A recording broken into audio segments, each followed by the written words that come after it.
the universe, galaxies, planets, moons, the sun, Earth, and human evolution. What is its age?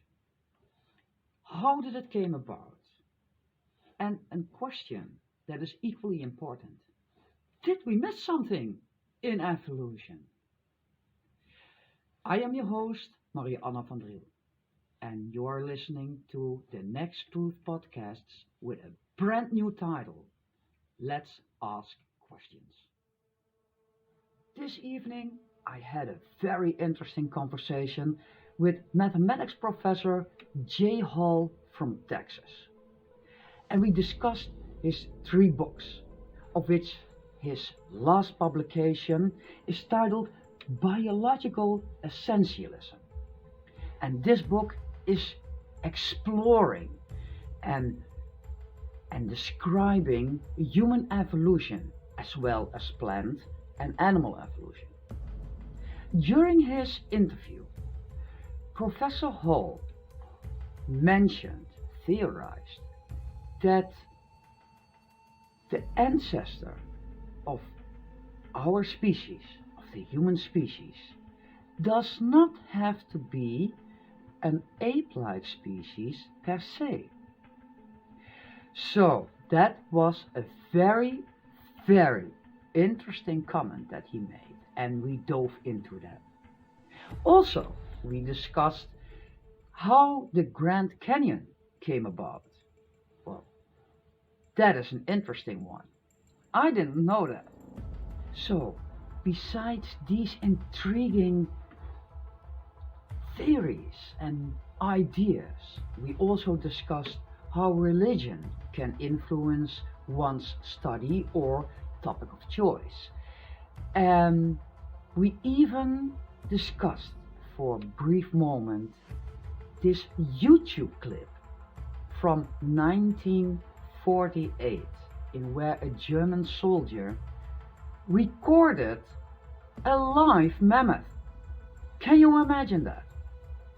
Anyway, I would say sit tight, fasten your seatbelts, and take this journey through evolution together with Professor J.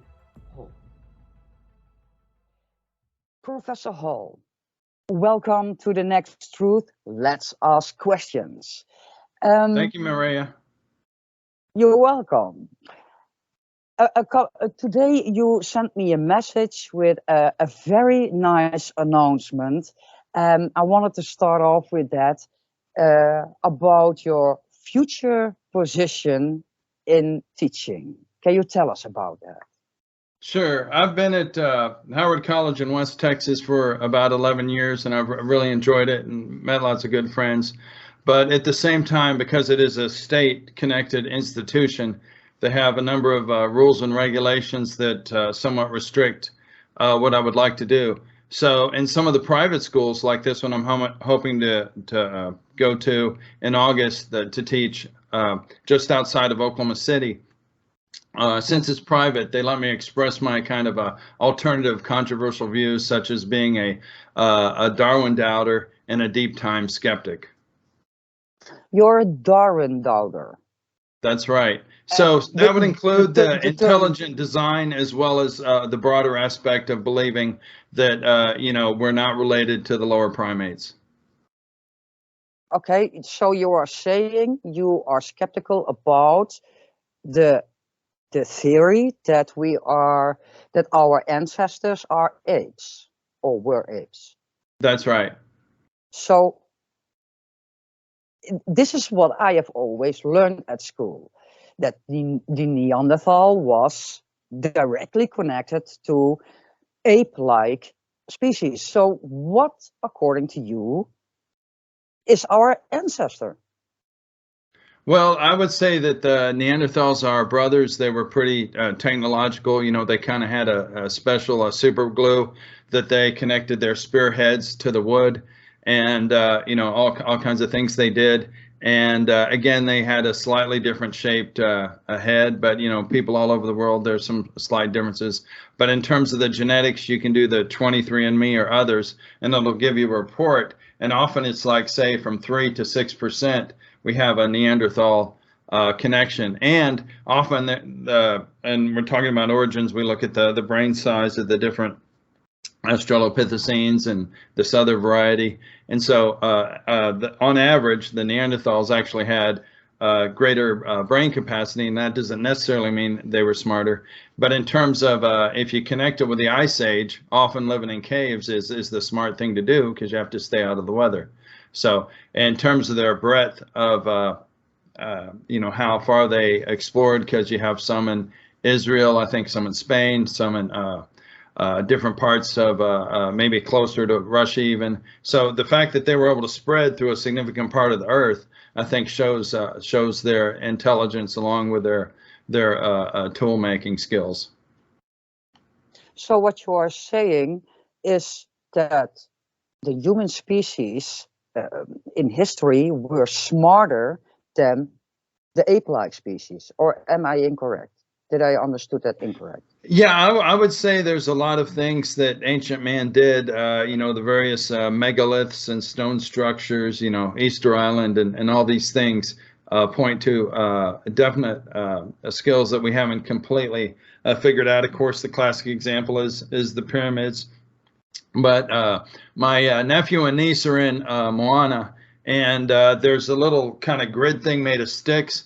The Polynesians, as if you're familiar with Thor Heyerdahl and his explorations, going from Africa to South America, and then from the other side, I don't know if he started at Fiji or whatever, but going from there to Argentina or whatever it was, but the same sort of thing. They had a kind of grid that I'm assuming they held up to look at the stars to help them in their navigation. So it's kind of a cartoonized, simplified form in the movie Moana, but that's actually a real thing. The Polynesians did have a kind of technology to guide their navigation.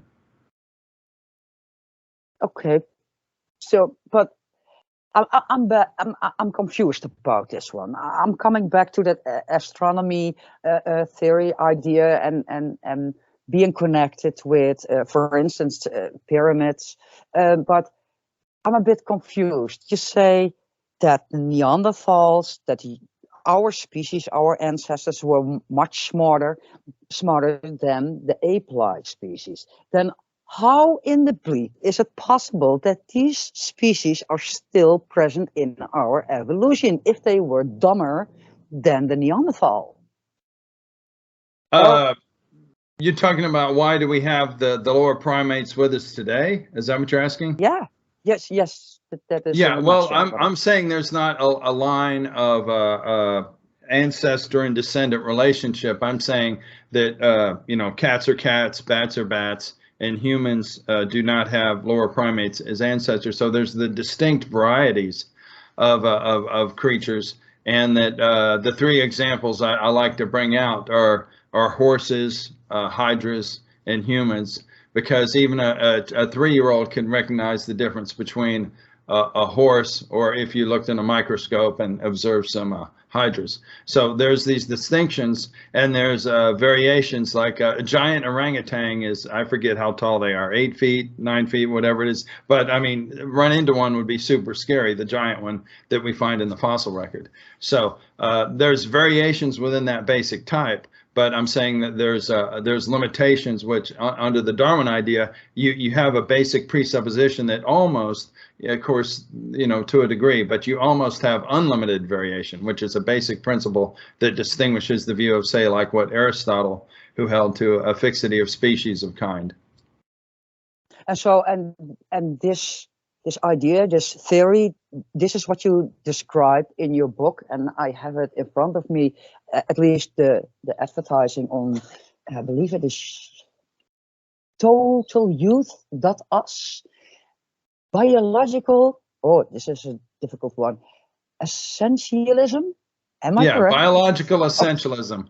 And that is the phrase that you can do a search on, and that's why it demands some kind of a specification, because the challenge is that if you're doing a general search, you get a lot of things about the basic people groups and about gender. And so you almost have to add to, say, Google or some other search engines like Yandex, is you almost have to add at the very end minus gender, because otherwise it comes up with so many topics. It's a word that's used in various aspects. So I'm talking about the traditional academic version. Say you looked it up at in an encyclopedia that's like, say, 75 or 100 years old, then you're going to get to what I'm talking about, which pretty much parallels Aristotle's studies and his view on biology. So basically, Aristotle's biology and biological essentialism are nearly synonymous. What is Aristotle's? I'm sorry for that knowledge. What is his theory? Well, he realized that there was a fixity there. Frogs reproduce more frogs, and say an alligator produces another alligator, and there's a little bit of variation. Like if you have many siblings, you might have one that you look a little bit like, but there's a variation there. And so we're all humans, and some are tall, some are short, and even the Neanderthals, the basic structure of the body and so forth. It's pretty identical, and we can trace that even in the genetics. So the variation could be like, you go to the zoo, you see some giraffes, and they might be different. And then I would say all the elephant types fall into the same category, like the mammoths and the mastodons, and the African elephant versus the Indian elephant. I'm putting all those into the same basic type, because like I say, even a 3-year-old can distinguish between an elephant and, say, a horse. Well, perhaps that my mind is a 2-year-old, but if you say that one elephant has 5 babies, okay, that's not possible, but okay, has 5 babies and all are a little bit different. Then when we are going way back into the history of our evolution, there is one species that might have looked like what we understand today as an ape or a monkey or an ape-like species, and has all kinds of offspring that looks a little bit different, and somewhere, plop, there's the human species, meaning that could be fact in this theory that our first ancestors are ape-like species, meaning from that point of view, Darwin was right. Yeah, I think that would fit with what the mainstream or what's standardly taught. And I would say that you can't take that level of thinking and abstract thought. There was a French journal that actually canceled all the articles trying to explain the origin of language. And that's well recognized, like Noam Chomsky and others, even those that come from a different perspective of where I would start. It's well understood that to explain language, you can't just go from grunts and and to take those sorts of things and turn it into abstract thought. Chimps don't have libraries. They didn't make the space shuttle. Okay. No, I was thinking 2 steps ahead on that space shuttle idea. I lived in Africa for almost 3 years. And particular people, even though they speak the language you and I understand and use in the world, they also have their own local way of speaking and communication, and that is from the and and ah. So I learned that as well, and I could speak with these people only by sound. So if you are talking about the evolution of language, well, it's more possible that it comes from sound, like species in the world comes from, let's say, 3 different kinds of, species: plants, animals, and human-like species. You think? Well, I'm often going to other. Honestly, sorry for interrupting you, but honestly, I find it hard to wrap my mind around the idea that the human species, the very first one in our history, in our evolution, is not an ape-like or something similar like that thing. I don't know what to call it. it's hard for me to understand that. Right, and it's if we go with what we actually see today, is there's just limited variation in our genetics. Our DNA tries to repair itself, and there's other things outside, epigenetic, other than the DNA itself, that relates to our replication. And so if we go to single-celled organisms, like say something like the paramecium that looks like a slipper, the actual cell wall itself basically copies itself almost like a photocopy machine. So it's something that's separate. And so how do we get from a single cell to multi-cells? And then if we look at multi-cells, I don't know exactly the exact number, whether it's 200 or what it is, but you basically have this huge gap from, say, a two-celled creature to, maybe dozens or hundreds of cells. And even in the fossil record, sometimes fine detail, in other words, really small things are preserved. Ordinarily not, but I'm just saying we don't have a record either in living things or in the fossil record where that's a big jump by itself. And then in my latest book, The Biological Essentialism, I quote from Kirkut, and he wrote a very honest book. It's just called Implications of Evolution. It's a little bit older work, but it gives a lot of these details. And so there's a great jump from, say, amphibian and reptile and all these basic types. And that's why I go to this kind of archetypal example of horses, hydras, and humans. So a hydra, in terms of its structure, is basically like a bucket with tentacles on the top. And so the things go into it, things come out of it. It doesn't have a mouth and an anus. It doesn't have that. So so in each step from a fundamental change, I'm saying that it's not only the language issue. One thing that's easy to see is the backbone, which normally we look at the skulls on the lower primates, but the backbone of the other primates is pretty much like a curve, whereas for a human, it curls one way, then curls the other way, then curls back the other way, and so forth. And so the key thing is that mankind has a spiritual aspect and, hope of an afterlife and these sorts of things, and has a soul, a non-material part. And again, even the ancients like, Plato and Aristotle, the philosophers had an aspect of that the man isn't just, a machine, that there's a non-material mind involved. And yes, they interact, but I'm saying that even animals that do some interesting things and do have a level of intelligence, there's a vast jump to think about things like justice and kindness and love and mercy. There's a huge jump in how animals think and how people think. I think that the biggest difference is pre-fear. Most animals act, and then perhaps maybe they have a fear, but we humans, we think about stuff, and in the moment that we start thinking about stuff, we become afraid for what might follow. And I think that animals do less or not.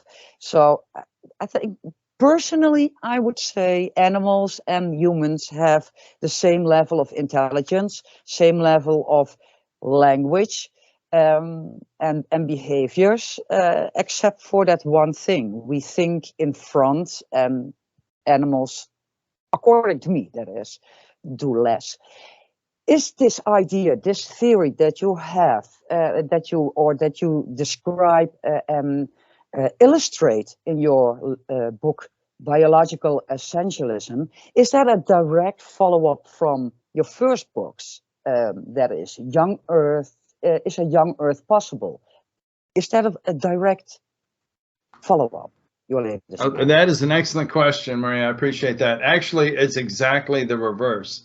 So if you assume that there is basic types of life and they vary within limits, actually Hutton, the famous geologist, who's sometimes called the father of deep time, millions of years and so forth, he actually had a steady state theory of the earth. So there'd be the volcanoes and this and that, and uprising and tectonics would raise up the mountains, the rains and whatnot would erode the mountains, and then you have this constant rising up of the earth, erosion of the earth, and it's just the constant recycling. Of course, there's overall destruction like entropy and whatnot. That would kind of throw out that theory. But even within that, he applied it to living things as well. So cows have always been cows, and eels have always been eels, and so on. So if you take that assumption and then look at the fossil record, obviously there's the different layers and aspects, and you find trilobites in most cases in certain rocks, and you find the dinosaurs in certain rocks later on.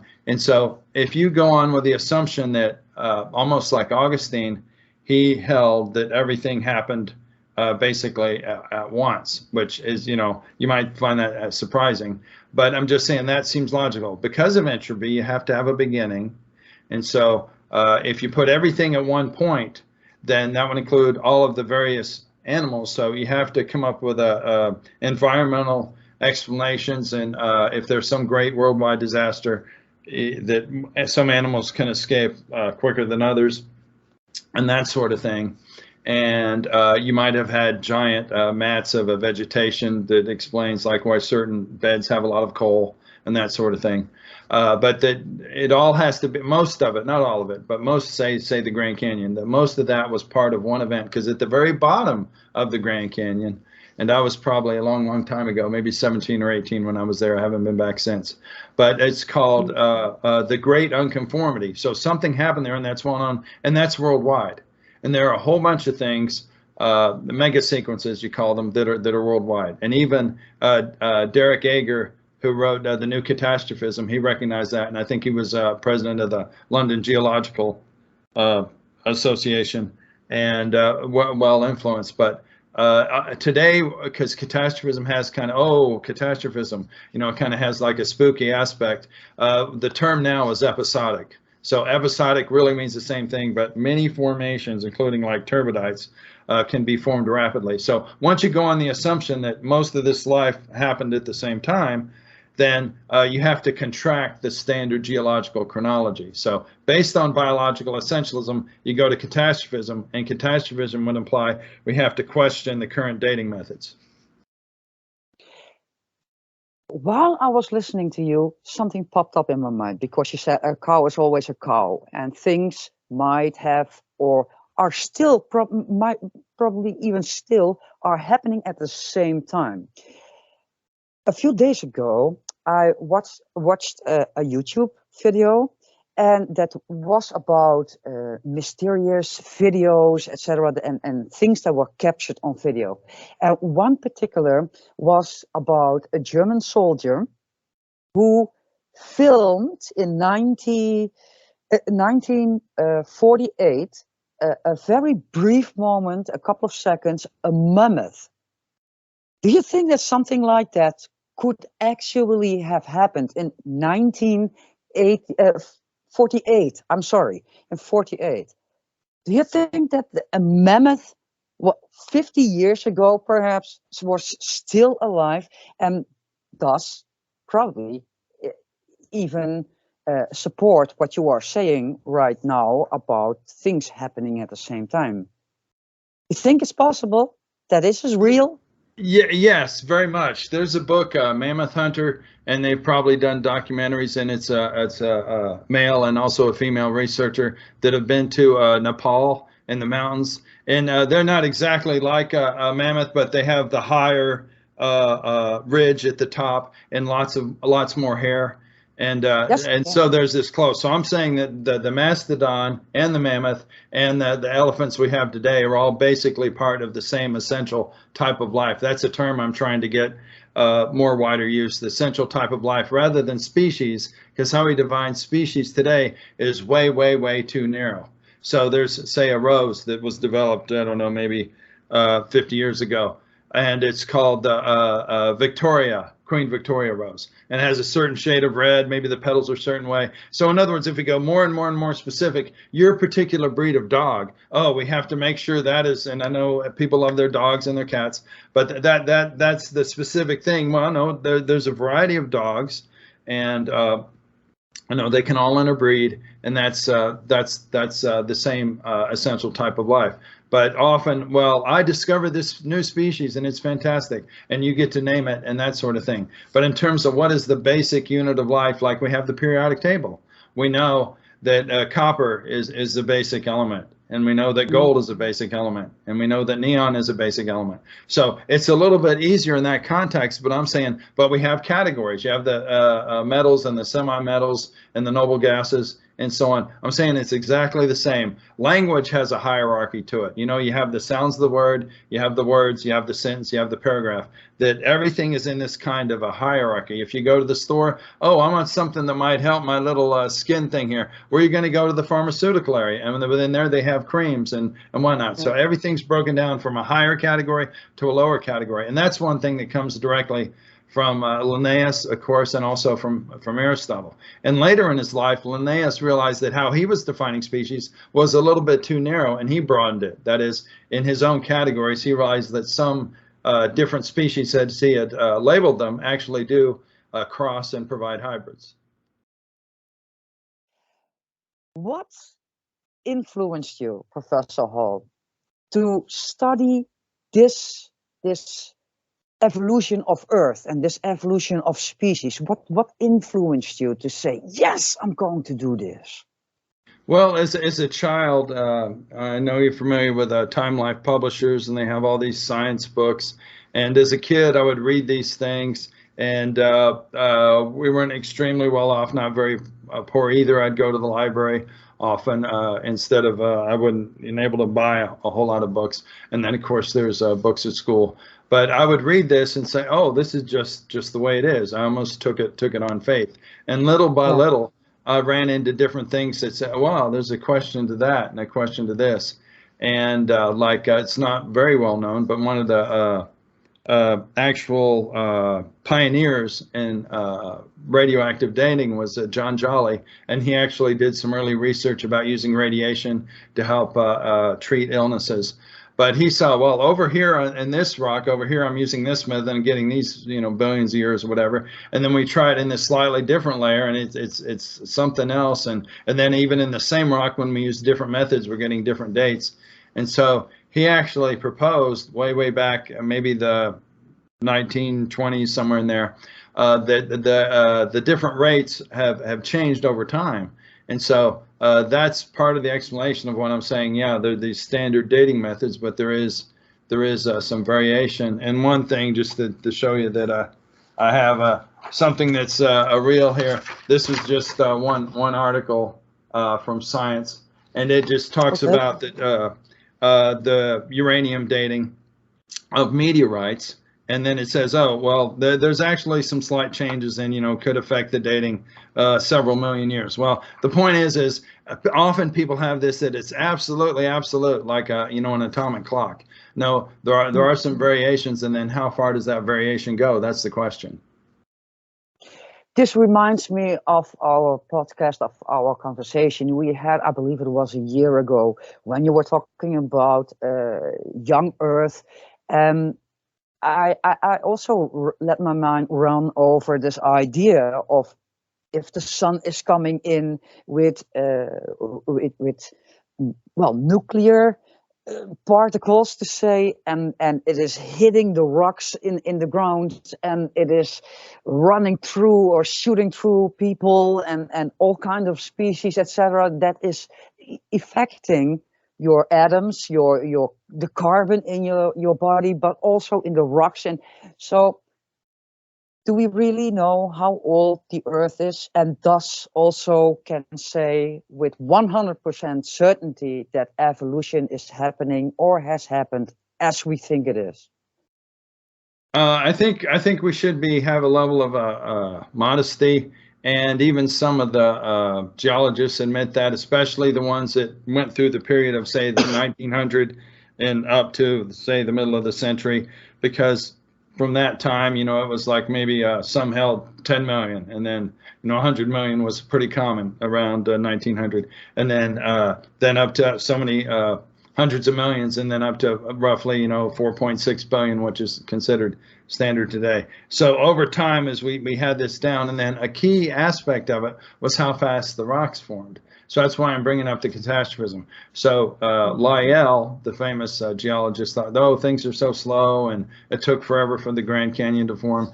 But as time goes on, this idea of quick action and fast geological processes has gotten more and more and more of a play. And even there's a journal, like I said, catastrophism has been referred to as more episodic. There's even a journal, episodic geology. So over time, that aspect has changed. And so almost all of the formations can be considered to have formed rapidly. And you think, well, what about metamorphic things and volcanically originated rocks? Well, if you have enough water, things can be cooled down fairly quickly. So just about anything you might throw out, there's really an alternate explanation that fits with the young Earth concept. Yeah, there was something, and then I saw the word physics, and I got distracted of everything. And then I saw the Great Grand Canyon collapse, and I saw all the mammoth falling. Sometimes I have a wild imagination. Oh my God, Professor Hall. In the beginning, I said that I had this question for you: what the difference is between past teachings and modern teachings, and how that came about. Do you have any insight? Well, you have an influence of the pre-Socratic philosophers, and they kind of went in different directions. Then they finally came up with the atomic theory, and then you have the cycle of Socrates to Plato to Aristotle, and then when Alexander the Great conquered the world, he brought a vast scientific array of people with him, and collecting the plants and animals of wherever he went. And so this is exactly what we're saying, is that knowing the distinctions, when he ran across a different kind of creature, maybe he had never run across a tarantula before, I'm not sure, whatever it might be, but that categorize these things and to make it a scientific enterprise, which some have estimated was the most elaborate kind of scientific expedition up until the time of the space program. But then over time, a materialistic aspect came along, and if we hold to these sort of things in the Enlightenment and these sorts of things, that you have to make sense of the whole entire world. So one of the earliest aspects of how old the world is was take a hot ball of iron, and how long does it take for it to cool down? That's kind of was one of the first aspects. Well, if you have to start with that, you have to come up with a theory that say some chemicals, the warm little pond idea combined in the right way and formed life. And even that giant hurdle is well understood to have vast amounts of problems and issues. In other words, how can you get from dead matter to living things? And then, Pasteur's experiments about that life doesn't just spring up, and when it was actually protected from maybe microbes in the air and that sort of thing. So as far as we actually know, life only comes from life. Now, how can you get from a single cell to a multi-celled to something like a worm, to something with a hard shell like a clam, and up the ladder from an external skeleton to an internal skeleton? And how a bird breathes is kind of through its body, whereas what it could have come from would have lungs and that sort of thing. So there's all these there's fundamental differences. So that's why I talk about the horse, the hydra, and the human, because even in the book of Jude, it talks about these people that are going wild and acting in the wrong way and not being kind, refers to them irrational animals. Well, that's kind of interesting, because that's exactly how Aristotle defined human. He said the human and the human only is the rational animal. So over time, those ideas were pushed down, even though they're still recognized in the academic world, and there's tons of papers and books on Aristotle's view of biology. They're saying, well, now that we quote unquote know that Darwin's right and evolution is true, we have to go away from that, although we will still study it. But we're going away from that. Now, in the 1950s, there was a book series called The Great Books. I have 4 of them, but it's a whole series. It includes Darwin, actually. But it's saying these are some key books we ought to learn about. And I'm sure it included Voltaire and some of these. So it was a wide variety of books. But for Aristotle, it's 2 volumes. And that idea over time, and even Darwin said, apparently he didn't read Aristotle very much. He thought, oh, he was probably the greatest observer of the ancient past and all this, so he praised him highly. And maybe it's based on his writings on logic, because he's known for that, and how we think. But the thing is he did not go that direction. He decided to go a different direction. I'm saying that's because of a materialistic basis. And your books, when you look through the history and the evolution in teaching up until today, do you think, and how are your books going to make a difference in today's teaching? Well, one thing that comes across from the COVID has been many parents have been exploring the private school and the homeschool arena. And what's very, very interesting is often parents will look for a curricula and they'll pick something that's already put together. Interestingly, much of the homeschool curricula and a lot of the private schools, obviously not all of them, but they're very, very open to the idea of questioning Darwin, and even to some extent the young Earth idea. So for me, that's a positive. And on the other side, there's the intelligent design movement, which has gained some kind of traction. But at the same time, when me and my son went to go see the well-known movie Expelled with Ben Stein, it wasn't a huge crowd. So on the one side, there's some positive signs, and then there's also this cancel culture that if you don't agree with this, we're not going to publish your paper, we won't let you speak at this conference. So there's kind of two forces kind of competing. So I can share with you some good news stories, but at the same time, my friend who was a professor, a zoology professor here in Oklahoma, and he was presenting the other side. Is there evidence that seems to be a challenge for evolution, that sort of thing, not being preachy, but showing here's a hurdle, like how do you get from assorted amino acids to an actual living organism that functions, things along these lines. That he was kicked out of his university and wound up as an 18-wheeler truck driver for many years with a PhD in zoology. Astrologist? Aristotle? Aristotle? Yep. That okay. one. Yeah. Aristotle. Okay, fine. So you mentioned these two, and you mentioned, or you make the comment preachy. That make me think of religion in teaching. But you say you are a skeptic about Darwin's theories. But how does religion influence one's study, one's thinking, and one's perhaps even teaching? Your books, for instance, you are talking about evolution, a sequence, a logical follow-up. But many people say, oh, no. God was the one who put the human on Earth and created all other species. So there is a bit of I feel a little bit of a contradiction in here, if I may call it like that. How are your books and your teachings being welcomed with people in your environment?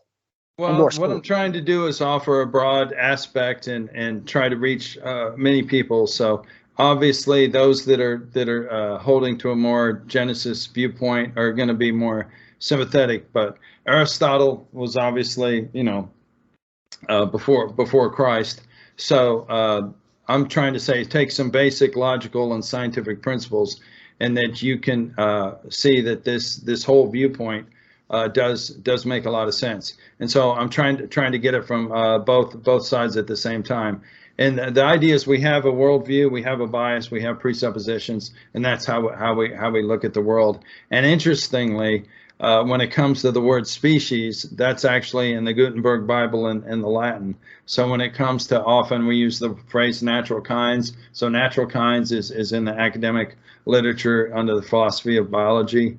And so my term that I'm trying to introduce is essential types of life, but you would want to look up things like fixity of species, because that's the traditional phrase, and also natural kinds. So I believe that there is truth there, and you have the influential and major religions of Judaism and Christianity and Islam, and in various aspects, I'm saying their teaching jives with what I am trying to say. And also, as a general thing, there's these social groups, and we hang together.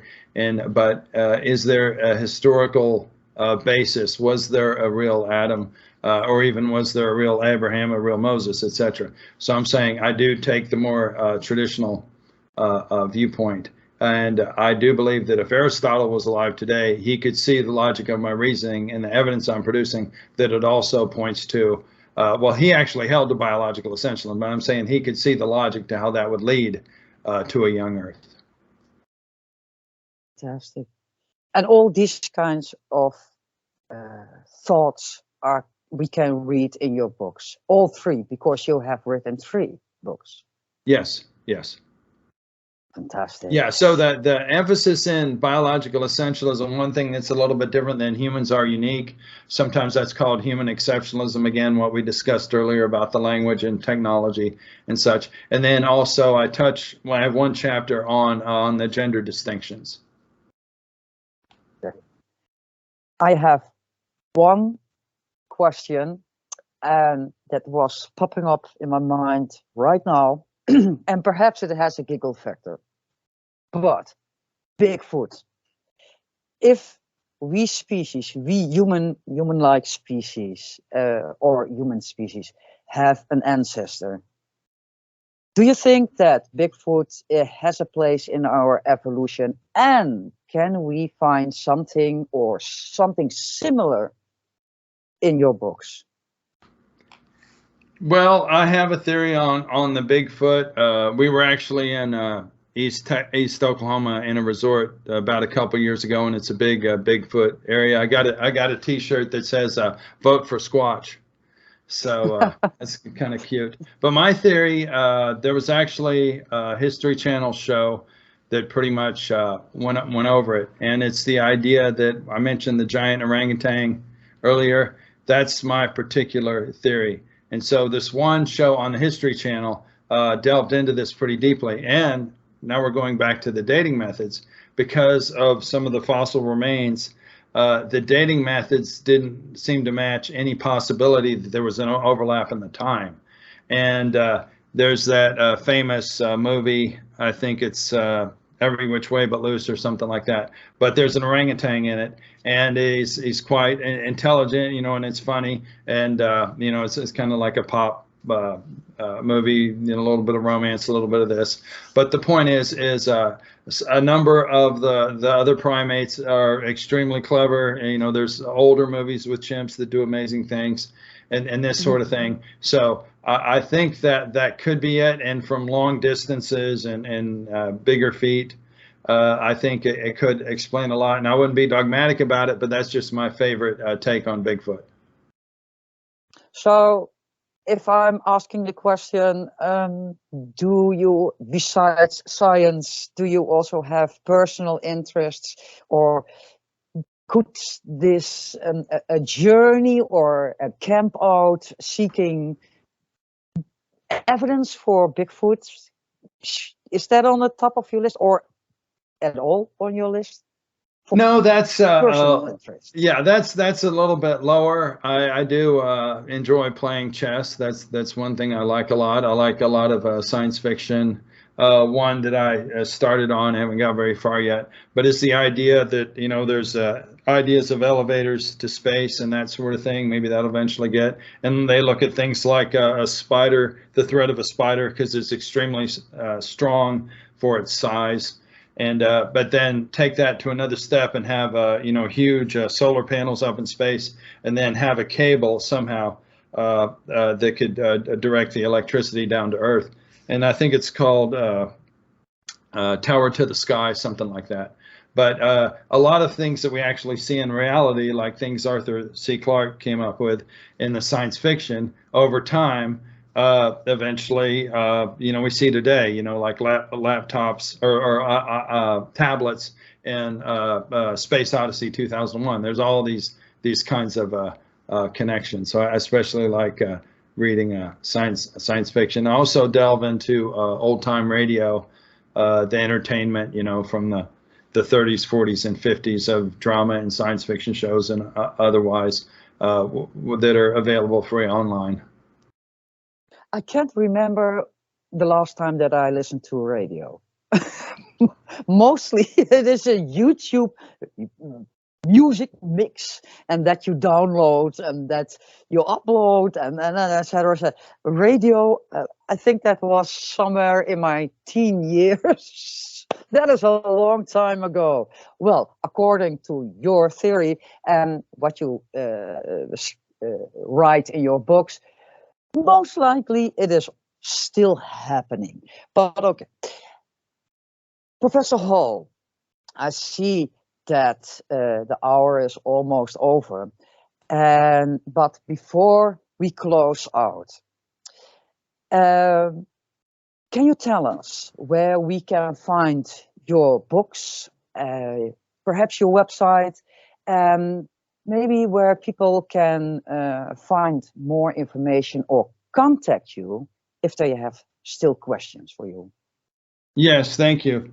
I would refer them to totalyouth.us, and there's a picture of my latest book there. I got a bunch of animals on it. It's hard to read. It's Biological Essentialism. But all three of my latest books, the Young Earth books, and that one, it's just totalyouth.us. And to have a little jingle for it, for total truth, support Earth's youth. So it's totalyouth.us. And at the top, there's a little contact button, and that'll send a message directly to me. And to have a link to my social media and videos and so forth, I'd appreciate anyone with a question, or even if you have a comeback to argue with the other side, that's fine. I believe in discussion. I believe in dialogue. There's a thing called the Philly Statement, short for Philadelphia, and it's an organization supporting free speech and dialogue, and I'm a signatory to that. So I believe that as opposed to the cancel culture. I'd like to thank you all for tuning in today on the Next Truth podcast's Let's Ask Questions. Make sure to visit our website. That is www.nexttruth.com. That is nexttruth, all in one word, .com. And let us know what you think about our podcasts. While you're at it, if you find value in this show, we would appreciate a rating on our website in the section Testimonials. Or subscribe to our YouTube channel and share the links on your social media. I am Maria Anna van Driel with the Next Truth. Let's ask questions. Be sure to stay tuned for our next episode.